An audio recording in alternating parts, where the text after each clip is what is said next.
출애굽기 40장은 출애굽기의 결론에 해당되는 거죠.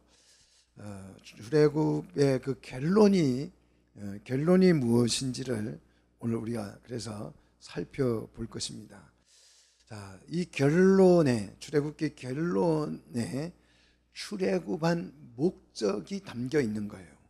자, 우리가 예수를 믿고 구원받으려고 예수를 믿는 것이 아니고 구원받아서 그 구원받은 사람이 이루어야 할 뭐가 있다? 목적이 있다라는 거죠. 출애굽한 우리가 구원을 받게 된 그 목적이 무엇인지 그 목적을 우리가 찾아야 되는 거죠. 신앙생활을 하면서. 그래서 오늘 이 출애굽기를 통해서 이 목적이 발견되기를 축원합니다. 자, 오늘 이 본문을 통해서 출애굽한 목적이 무엇이고 그 목적이 어떻게 실현되는지 또 그 실현된 결과가 무엇인지를 우리가 함께 묵상을 하면서 요 목적과 그 목적이 실현됐을 때 일어나는 그 일을 우리가 보게 된다면 그 목적이 보이고 이해가 된다면 신앙생활이 힘이 생길 줄로 믿습니다. 그리고 신앙이 아주 강력해질 줄로 믿습니다. 근데 많은 성도들이 지금 한국교회가 해이해지는 까닭은 구원을 목적으로 삼고 구원받는 것을 목표로 했기 때문에. 그래서 구원만 받았으면 이제 뭐 하는 거예요? 요걸 잘 유지만 어떻게 죽을 때까지 안 까먹고 잘 지키면 죽으면 어디 간다? 천당 간다. 이러고 앉아 있기 때문에 이제 구원을 받고 나서 할 일이 하나도 없어요. 그러니까 이제 교회 와서 청소하고 빨래하고 막 교회 시키는 거 심부름 잘하고 그러면 이제 믿음 좋다 이러는 거죠. 자, 이거는 신앙 그냥 종교생활 하는 거예요. 여러분은 축복인 줄 믿습니다. 이 구원을 받아서 무엇을 해야 하는지를 아니까. 자, 많은 사람들이 그래서 구원을 받고 나서 이제 좀 착하게 살아봐야지 이런 정도지요.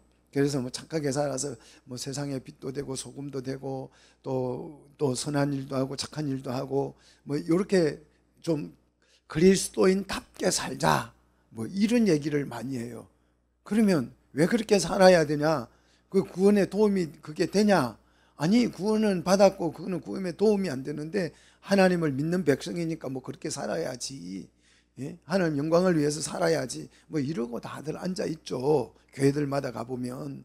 근데 우리는 오늘 말씀을 통해서 구원한 목적이 무엇이고 그 목적이 실현됐을 때 무슨 일이 일어나는지를 정말 확실하게 이해가 되기를 축원합니다.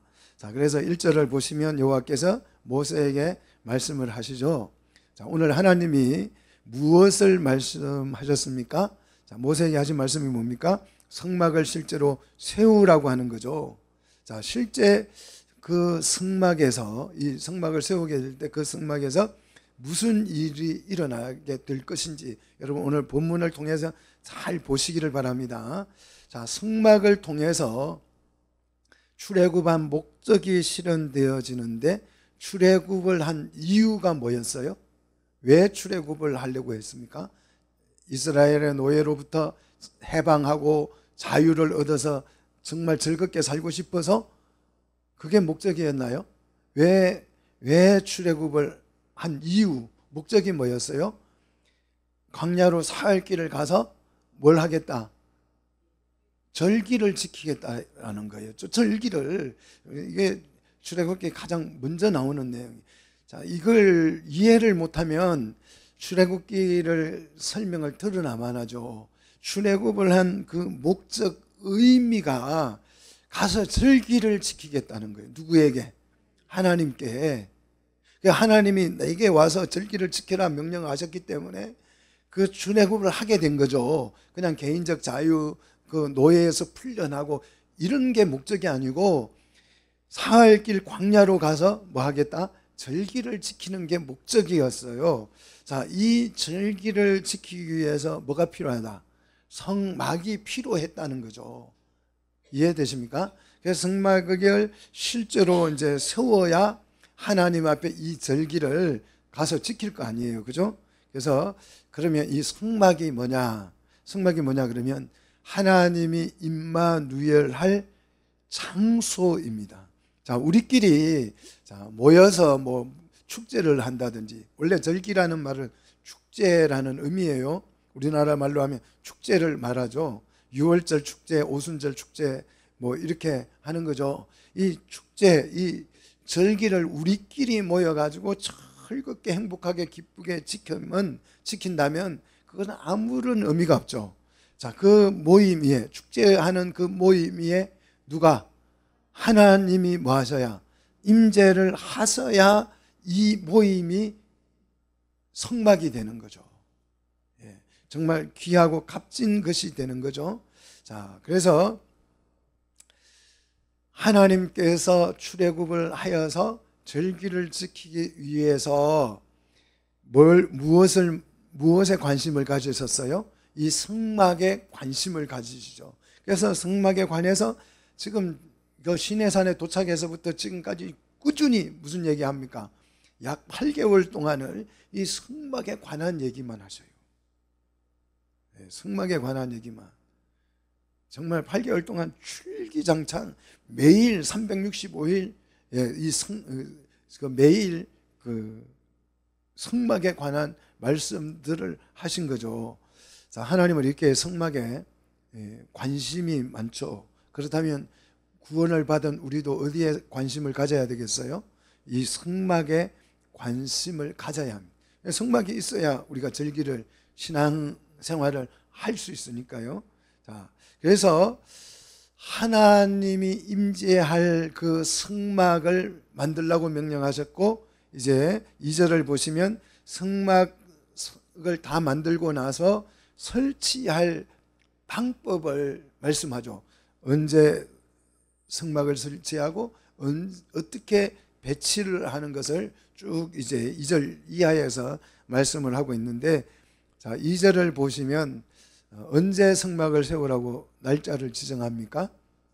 너는 첫째 달 초하루. 그러니까 첫째 달 초하루니까 출애굽을 한 후 정확하게 1년 된 거죠.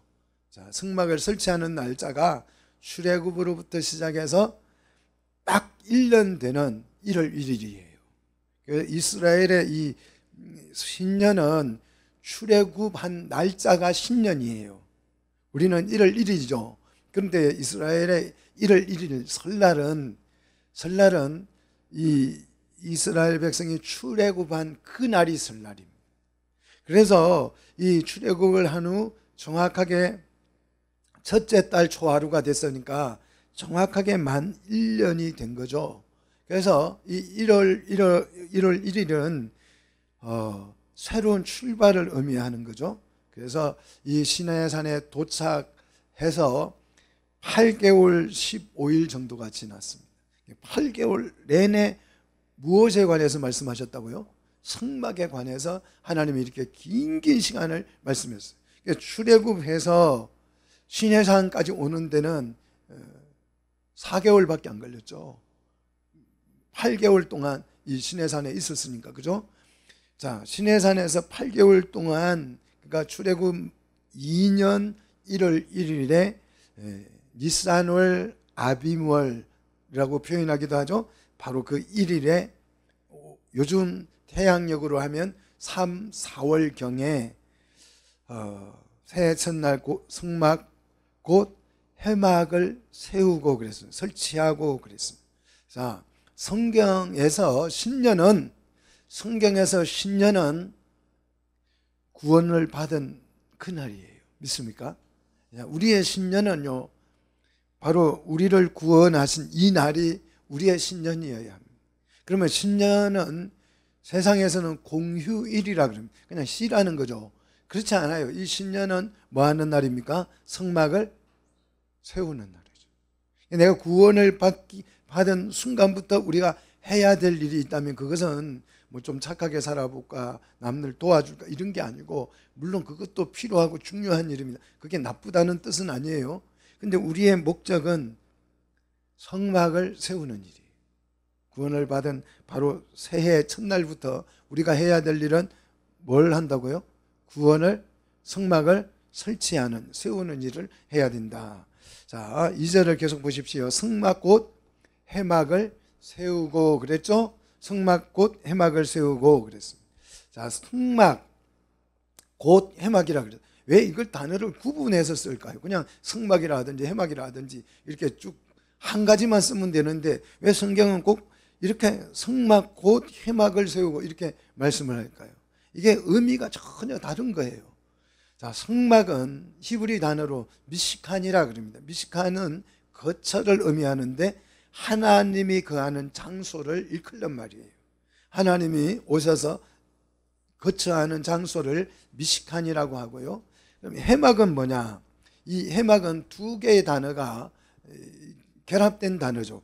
해는 모에드라 그래서 모임을 뜻하는 단어입니다. 모임, 또 만남이라는 의미를 가지고 있습니다. 그래서 만나기 위해서 모인 목적이 있는 거죠. 만남은 내가 만나기 위해서 모인 그 모임을 모에드라고 부르고, 이 막은 거처를 말해요. 오헬, 이 막은 오헬, 텐트를 말하죠. 사람들이 만남을 위해서 모인 그 장소의 텐트를 해막 이렇게 부르는 거죠. 자, 성막은 하나님이 거주하는 거처이고 해막은 하나님의 백성이 구원을 받은 성도가, 그런 거죠. 구원받은 성도가 해막에 모였어요. 누구를 만나려고? 하나님 만나려고. 하나님 만나는 것을 목적으로 모인 그 텐트를 우리는 해막이라고 부르는 거죠. 그 모임을 해막이라고 부르는 거죠. 오늘 이곳에 만나기 위해서 모였어요. 누구를 만나려고요? 예, 다른 사람을 만나려고 모인 것이 아니고 우리는 하나님을 만나기 위해서 오늘 이곳에 모인 줄 믿습니다. 그래서 하나님이 이곳에 임재하시고 그분을 만나게 될 때 이곳이 뭐가 되는 거예요? 성막이 되는 거예요. 할렐루야. 자, 그래서 이 해막에 우리가 하나님 만나기 위해서 모였는데 그 모임 가운데 우리 하나님께서 임재를 하시면 성막으로 바뀌는 거죠. 그러면 그것이 하나님을 만난다고 하는 것이 최대의 축복입니다. 내가 받을 수 있는 최고의 축복이 하나님을 만나는 거죠. 자, 이 하나님과의 만남을 위해서 우리가 반드시 만들어야 하는 것, 세워야 하는, 구원받은 백성이 세워야 하는 것이 뭐다? 성막이라는 거죠.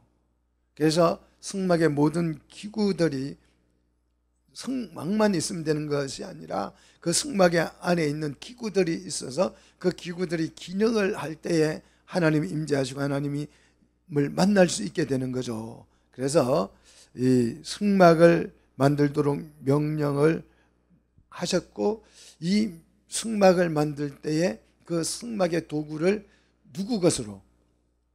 구원받은 사람들이 낸 물건을 가지고, 은을 가지고, 금을 가지고 했다는 거죠. 남의 것으로 만드는 것이 아니고 내가 직접 성막이 되어야지만 그럴 수 없으니까 우리가 뭘 대신 금이나 은을, 물질을 들여서 성막을 지은 거죠. 자, 그 다음 성막 기구의 배열 순서를 쭉 소개하고 있습니다. 첫 번째 성막의 기구는 지성소죠. 지성소 3절을 보시면 이 지성소에는 뭐가 들어가요? 정극궤가 들어가죠. 자, 정극궤를 지성소에 들여놓고 휘장으로, 그랬죠. 휘장으로 예수님이 십자가에 못 박힐 때 찢어진 휘장이 바로 오늘 이 휘장이에요. 휘장으로 그 궤를 가리도록 했습니다. 왜? 지성소에는 누가 임재하실 거예요? 하나님이 그 정극궤 위에 속죄소에 하나님이 임재하시기 때문에 그런 거죠.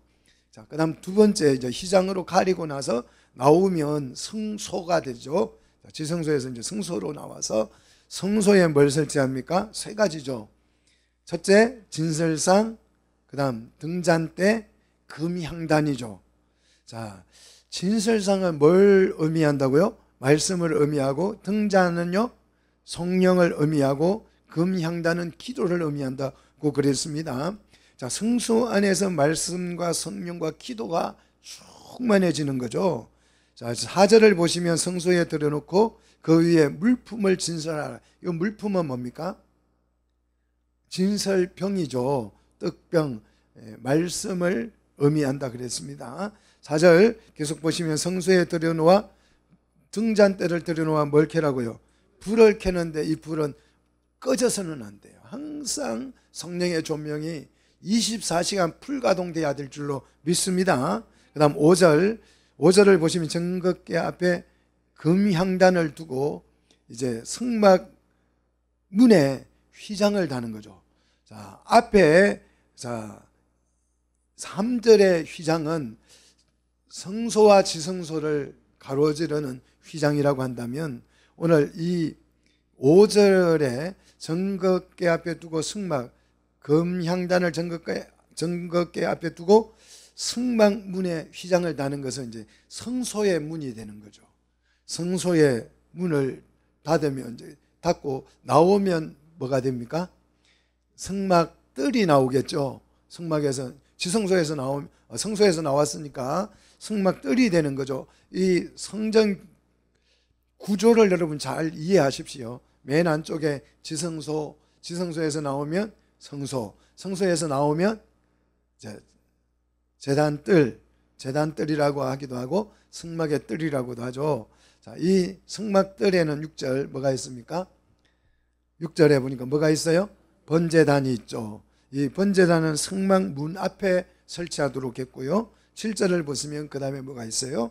해막과 제단 사이에 뭐가 있어요? 물두멍이 있는 거죠. 그리고 이 물두멍에는 물을 채워 놓도록 했죠. 자, 그 다음 8절. 이렇게 이제 성막 뜰이 완성이 되면 8절 뜰 주위에 포장을 치도록 했죠. 천막을 울타리를 치는 거죠. 자, 그리고 나서 뜰의 문 휘장을 다는 거죠. 자, 그러니까 지성소의 휘장이 있고 성소의 휘장문이 있고 그 다음 뜰에 가에 테두리를 다 치고 포장을 치고 그 뜰에서 나오는 이제 휘장을 또 다시 달게 하셨죠. 그러니까 총문이 몇 개입니까? 3개죠. 자, 3개, 3단계에 걸쳐서 이제 지성소까지 들어가게 되는 거죠. 자, 그리고 이걸 다 설치한 후에 성막 기구들을 성별하도록 하죠. 9절. 자, 어떻게 성별합니까? 성막의 모든 기구에 뭘 발라요? 관유를 바르도록 했죠. 자, 관유를 발라 9절 보십시오. 그것과 그 모든 기구를 뭐하라? 거룩하게 하라. 그것이 어떻게 된다? 거룩하리라 그랬습니다. 자, 관유를 바르면 이제 거룩하게 되는 거죠. 그래서 일반 기구와 성막의 기구를 완전히 구별하는 거죠. 구분시키는 거죠. 기름을 발라서 구분시키는 거예요. 자, 하나님의 것과 내 것, 세상 것과 하나님의 것을 기름으로 구분하는 거죠. 그래서 이 기름이 뭘 상징한다? 성령을 상징. 그래서 성령의 부음을 받은 사람은 성도가 되고 성령의 기름을 받지 못한 사람은 그냥 세상 사람이죠. 자연인이죠. 그죠? 이게 구분이 되는 거예요. 뭘로요? 관유로 구분을 하는 것입니다. 근데 이 구분 없이 뭐 하나님 것도 내 것도 하나님 것, 뭐 이런 식으로 막 무분별해서는 안 되는 거죠. 하나님의 것에는 성령을 부어서 구별 하나님이 하시는 거죠. 자, 이 구분을 할 줄 아는 것이 바로 신앙입니다. 자, 그 다음 10절을 보시면 번제단과 그 모든 기구에 역시 뭘 발라요? 그 안을 거룩하게 기름을 발라서 그 안을 거룩하게 하라는 거죠. 그러면 제단이 어떻게 된다고요? 지극히 거룩해질 것이다. 그 다음 물두멍과 그 받침에 발라서 역시 거룩하게 하고 12절을 보시면 자, 누구에게도요? 제사장에게도 12절 아론과 그의 아들들을 해막문으로 데려다가 일단 물로 씻고 13절 거룩한 옷을 입히고 나서 거룩한 옷을 제사장 옷이죠. 이 옷을 입히고 나서 그에게 뭘 부어서요? 기름을 부어서 거룩하게 하는. 자, 우리가 제사장 직분이라고 하는 것은 내가 그냥 아무 때나 와서 하면 되는 거 아니냐? 그렇지 않습니다.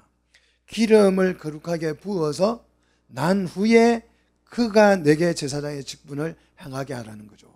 그래서 하나님의 일은 내가 하고 싶다고 하는 것이 아니죠.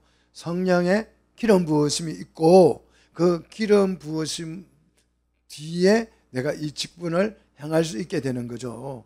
자, 14절 모세는 아론의 그 아들들을 데려다가 겉옷을 입히고 15절 그 아버지에게 기름을 부은 같이 이제 이 그들에게도 부어서 자, 그들이 내게 제사장 직분을 행하게 하라 그랬어요. 역시 기름 붓기 전에는 제사장 일을 할 수 없죠. 기름을 붓고 난 이후에 제사장 사역을 할 수 있게 되는데 그들이 기름 부음을 받았은즉 대대로 영영이 제사장이 되리라. 그래서 우리가 기름 부음 받는 이 직분을 항존직이라 그래. 영원히 이 직분이 지속이 된다라는 거죠.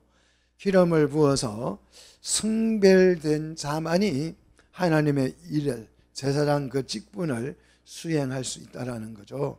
자, 그다음 16절 모세가 이같이 하되 곧 여호와께서 자기에게 명령하신 대로 다 행하였더라 그랬어요. 굉장히 중요한 거죠.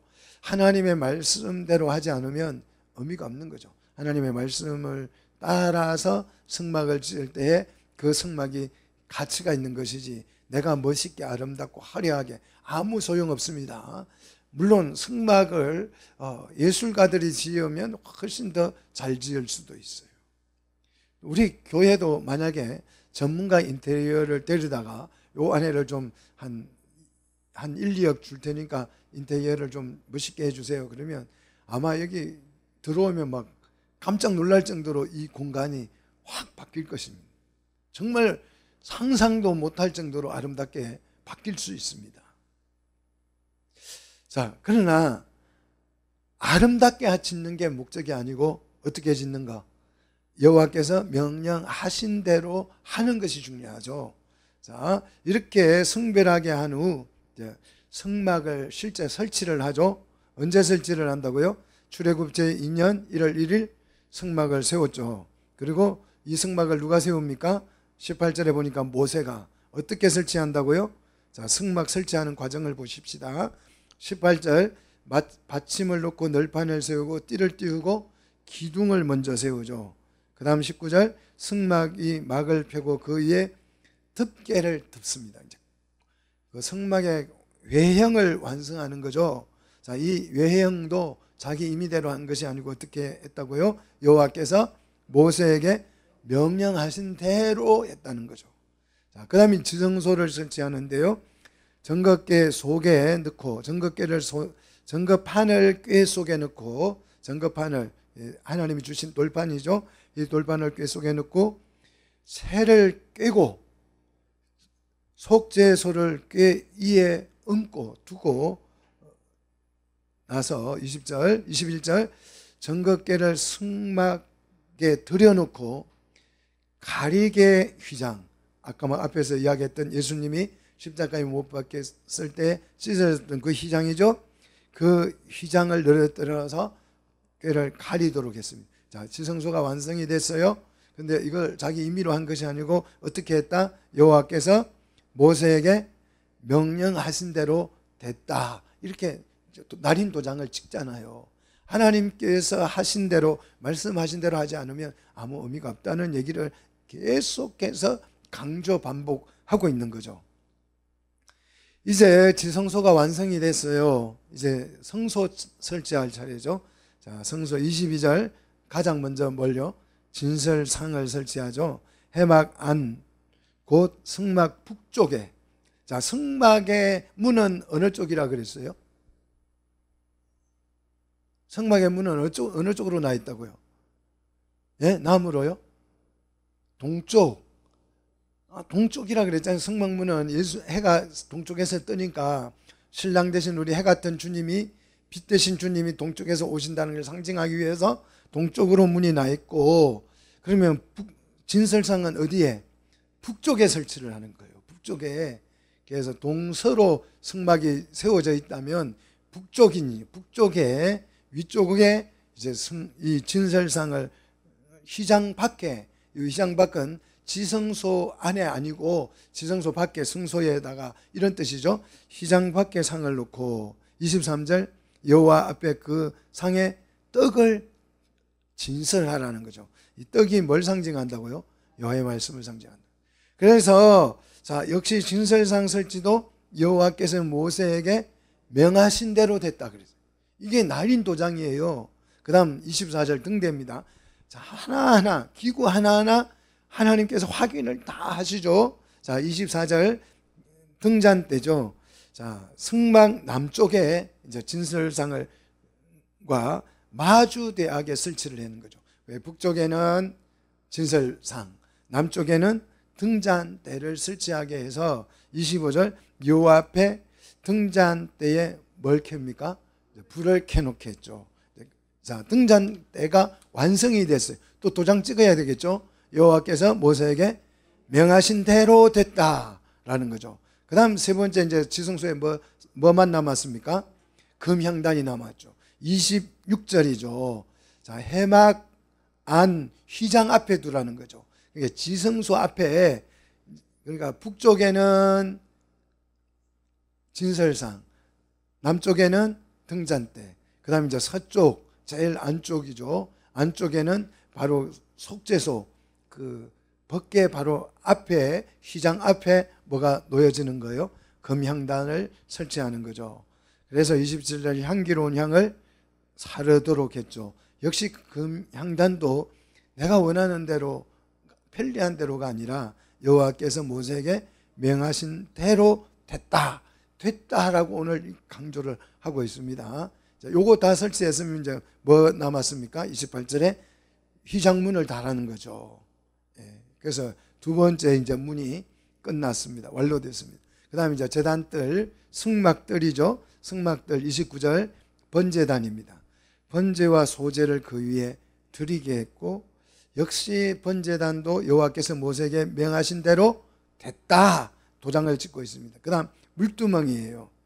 물두멍은 승막과 제단 사이, 해막 사이에 있는 거죠. 거기에서 수족을 손과 발을 씻고 31절 모세와 아론과 그 아들들이 거기서 수족을 씻었고 32절 해막에 들어갈 때와 제단에 가까이 갈 때에 물두멍에서 씻었다라는 거죠. 역시 물두멍도 여호와께서 모세에게 명하신 대로 됐다. 그 다음 32절 제단 뜰이 다 완성이 됐어요. 그럼 이제 성막 울타리가 쳐져야 되겠죠. 자, 그 울타리 33절 성막과 제단 주위 뜰에 포장을 쳤죠. 그리고 뜰에 문 휘장을 달게 되는 거죠. 모세가 이같이 해서 이제 모든 성막 설치를 완료했습니다. 그래서 이같이 역사를 마쳤다 그랬습니다. 하나님이 말씀하신 그와 같이 모든 성막 설치를 완료했습니다. 여호와의 명령하신 그대로 했다는 거죠. 자, 이렇게 성막을 하나님께서 명령하신 대로 완성한 결과가 이제 34절에 나오죠. 34절. 자, 어떤 일이 일어났습니까? 성막을 설치하고 번제와 속죄제를 드리고, 거기에서 하나님 앞에 향을 사르고, 등대에 불을 켜고, 이렇게 진설장을 설치하고, 이 모든 일이 다 끝나서 성막이 이제 성막의 역할을 감당을 하고 나니까 그곳에 무슨 일이 일어났느냐? 34절 구름이 해막에 덮이고 그랬어요. 해막에 덮이고 여호와의 영광이 어떻게 됐다고요? 예, 성막에 충만했다. 한번 보십시오. 자, 구름이 해막에 덮였다 그랬어요. 자, 해막에 덮였어요.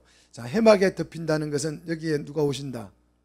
하나님 오신다는 것을 상징하죠. 아직 하나님이 안 오시고 오실 준비가 끝났으니까 이거는 뭐예요? 아직까지는 해막이죠. 그런데 하나님의 영광이 충만해지니까 뭐라고 불러요? 그걸 성막이라고 부른다. 그래서 해막은 뭐예든 모임과 오해이라는 단어, 천막이라는 단어예요. 사람이 만남을 목적으로 모인 장소, 사람들, 장소 이런 의미죠. 그런데 이 해막에 하나님이 임재하면 미시간이 되는 거죠. 성막이 되는 거예요. 자, 해막에 하나님이 임재하지 않으면 그것은 그냥 해막일 뿐이고 건물일 뿐이고 거기에 모인 사람들은 동우의 일뿐이죠. 무슨 동창회나 이런 것 일뿐이에요. 그런데 하나님이 임재하시면 그 모임이 뭐가 돼요? 성막이 되고 교회가 될 줄로 믿습니다. 자, 회막이 성막이 되려면 반드시 누가 임해야 한다? 하나님 임재가 해요. 오늘 여기에 하나님이 꼭 임재 안 하시면 안 돼요. 안 하시면 우리가 지금 헛일하고 있는 거예요. 여러분의 가정도 마찬가지죠. 하나님이 임재하기를 축복합니다. 자, 하나님이 임재하시면 뭐가 나타나요? 하나님의 영광이 나타나죠. 하나님 임재하시면 당연히 따라오는 게 뭐다? 하나님의 영광이죠. 오늘 우리가 모인 이 모임이 교회가 되어서 하나님이 임재하심으로 그분의 영광이 오늘 여기 가득하기를 주의 이름으로 축복합니다. 이 일이 일어나야 된다고. 안 일어나면 의미가 없는 거예요. 자, 하나님의 임재로 나타난 이 하나님의 영광이 얼마나 강력했냐. 35절 해막이 성막이 그 모세마저도 35절 모세마저도 해막에 들어갈 수 없을 만큼 그 하나님의 영광이 강력했다는 거죠. 자, 이것이 뭐냐 하면 이 해막이 뭐가 돼야 돼요? 반드시 성막이 되어야 하는 이유죠. 우리가 반드시 며칠 안 되지만 여기서 모인 이 모임이 교회가 되어야 할 이유예요. 교회가 안 되면 여기에 하나님 왜 오십니까? 예? 하나님 안 오시면 여기에 무슨 영광이 나타나겠어요? 자, 우리가 반드시 교회가 되어야 되는 이유는 교회가 되어야 여기에 누가 오신다? 하나님이 임재하신다. 그리고 그 영광이 드러나게 된다라는 거죠. 자, 우리가 교회가 되면 하나님의 영광을 보게 될 줄로 믿습니다. 자, 하나님의 임재로 구름이 해막 위에 머물게 됐어요. 구름은 뭘 상징한다고요? 하나님이 임재를 상징하는 거죠. 그래서 구름이 먼저 오는 거예요. 예수님이 오실 때도 뭐 타고 오신다? 그 하나님이 임재한다는 상징적 의미예요. 아, 예수님이 손오공처럼 구름 타고 막 S코스로 막 이렇게 촥촥촥촥 날라오는 게 아니고 지팡이 딱 짚고 그런 상상을 하면 골치 아파요. 그런 상상은 골치 아픕니다. 그 손오공이에요. 구름 타고 오는 거는 손오공이고 예수님이 구름 타고 오신다는 말은 하나님의 임재를 상징한다라는 거죠. 자, 36절. 자, 구름이 성막 위에서 이제 이렇게 떠오를 때에는 이스라엘 자손이 그 모든 행진하는 길에서 앞으로 나갔다는 거죠. 자, 하나님이 임재하여서 가만히 계시는 것이 아니고 뭐 하신다? 하나님의 백성을 인도한다는 거죠. 인도하는데 어디로 갈까요? 그냥 하나님 마음대로 그냥 유럽으로 여행 삼아 다닐까요? 제가 어떤 분 얘기를 들었는데 아, 주님이 오실 때에 공중에 오신다. 공중에 오셔가지고 우리가 이제 휴거를 해서 주님을 만나서 그러면 뭐하냐? 아, 은하계를 막 휘젓고 다니면서 신혼여행 간대요. 그 우리 얘기지. 우리 얘기잖아요. 옛날에 신혼여행이 어디 있었어요? 옛날에 신혼여행 없었어요. 우리 전도사님 신혼여행 갔다 오셨죠? 그러니까 옛날 사람 아니에요. 신세대 사람이에요. 그 옛날 사람들은 그냥 신혼여행 같은 거 아마 이제 전도사님 어머니 아버지는 신혼여행 있었어요, 없었어요? 없었어요. 그냥 결혼하고 그날 당장 방에 들어가서 이제 애 놓기 시작하는 거죠. 예, 신혼여행 같은 거 없었어요. 그 예수님 당시에 무슨 신혼여행입니까? 우리가 지금 생각하니까 막 신혼여행도 생각나고 뭐 해외 하와이도 갔다 오고 이러지. 그런데 성경을 그렇게 이해하더라고요. 그래가지고 막 은하계를 신혼여행 간대. 말도 안 돼. 성경에 그런 게 어디 나와요? 손 엉터리 그냥 정말 성도들은 재미가 있겠죠. 그러면 아, 주님 만나서 신혼여행 은하계를 막 달리고 그거는 은하철도 999예요. 자, 하나님 구름이 성막 위에 떠오르죠. 그럼 하나님께서 인도하신다라는 의미죠. 어디로 인도하신다고요? 이제 가나안 땅으로 갈 거잖아요, 그죠? 가나안 땅 하나님의 나라를 실현해 갈 거잖아요. 그죠? 자, 그다음 37절 구름이 떠오르지 않을 때에는 뜨러 오르는 날까지 나가지 않았다 그랬어요. 자, 교회가 되면 그 교회의 출입을 하나님이 인도하시는 줄 믿습니다. 자, 이 출입을 인도한다. 자, 떠오르면 행진을 하고 멈추면 가만히 있고, 자, 이것을 우리는 통치라고 합니다. 하나님이 통치하심이 일어나는 거죠. 자, 이것이 우리가 교회가 되고자 하는 열망이죠. 하나님이 우리를 통치해 주기를 원하시죠. 그리고 하나님이 임재하시면 가만히 계시는 게 아니고 통치만 하는 것이 아니고 그 교회를 보호하시는 거죠. 38절에 낮에는 여호와의 구름이 어디에?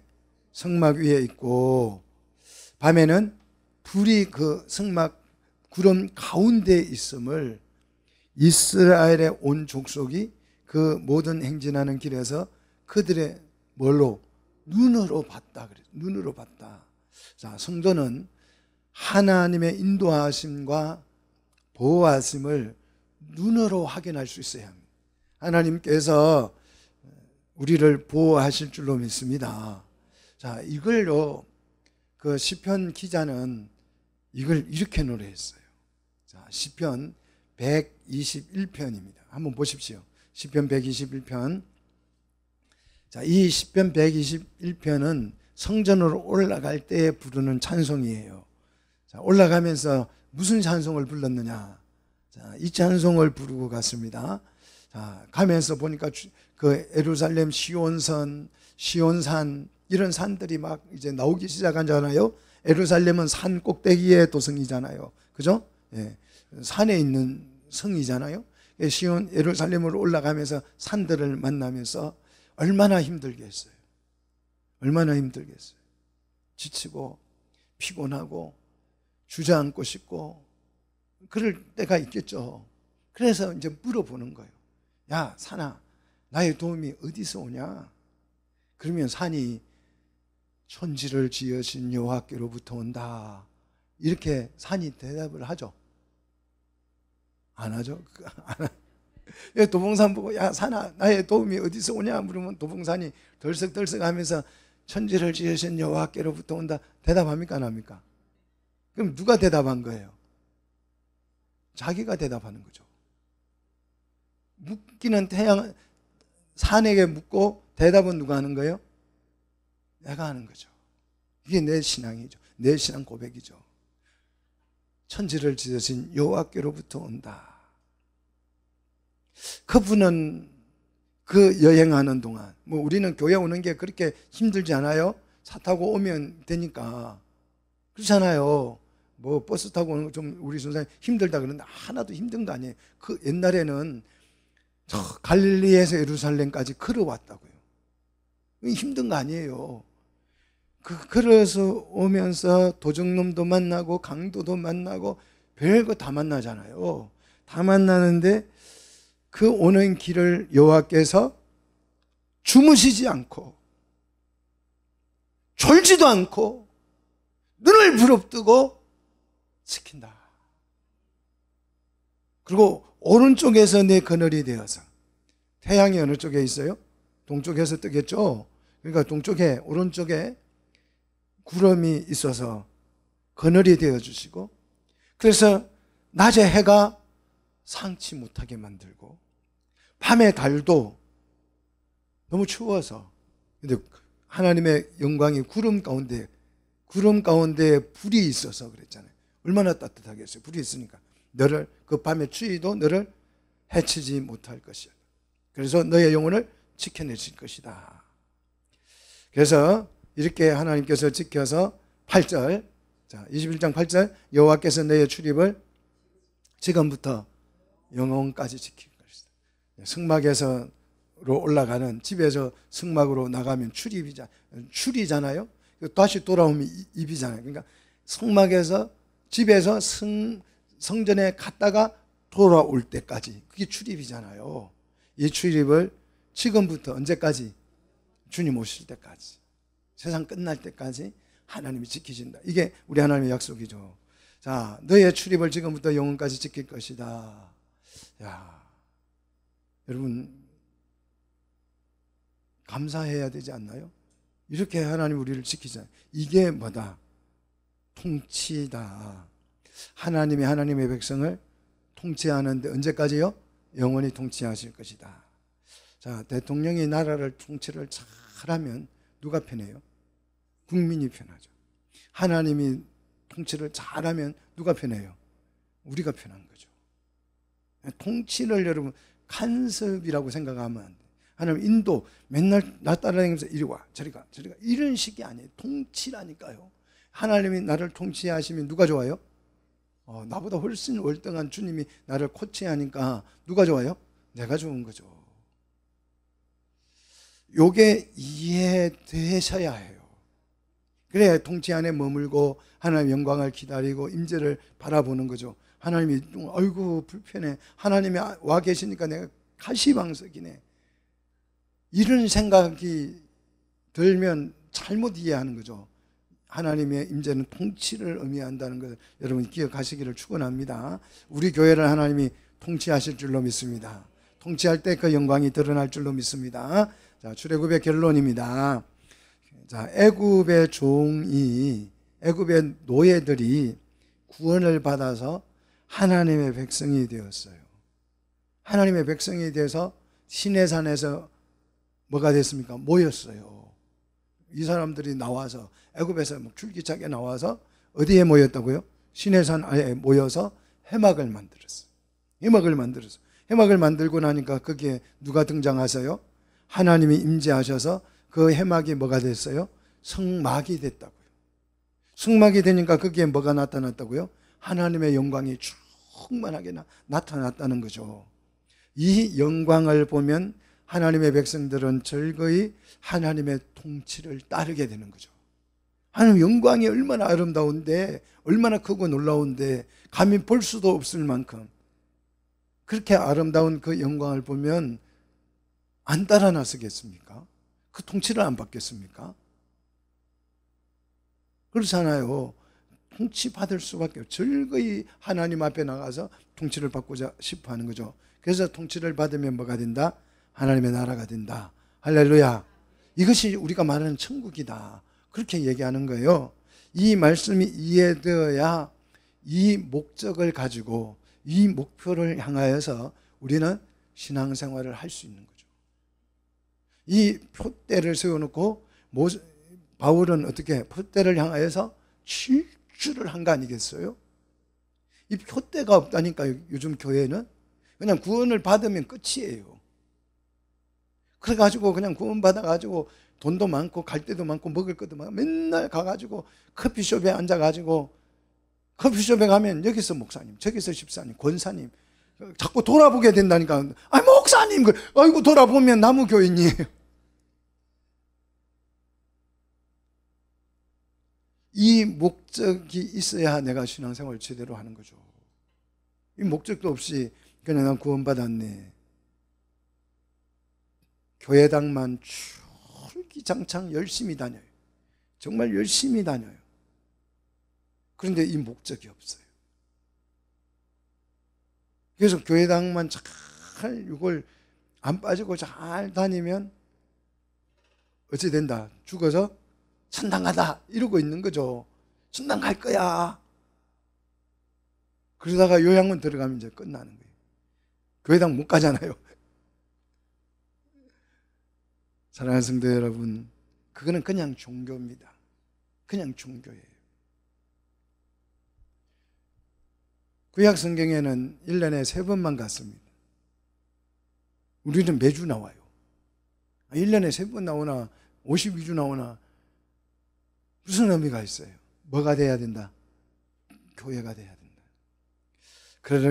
그리고 그 교회 위에 하나님의 임재가 있고 영광을 보고 이제 우리가 즐거이 하나님의 통치를 따르면 우리가 원하던 하나님의 나라가 실현된다. 여러분, 이 출애굽기 그냥 배운 걸로 끝나지 마시고 이 목표를 이제 잡으셔야 돼요.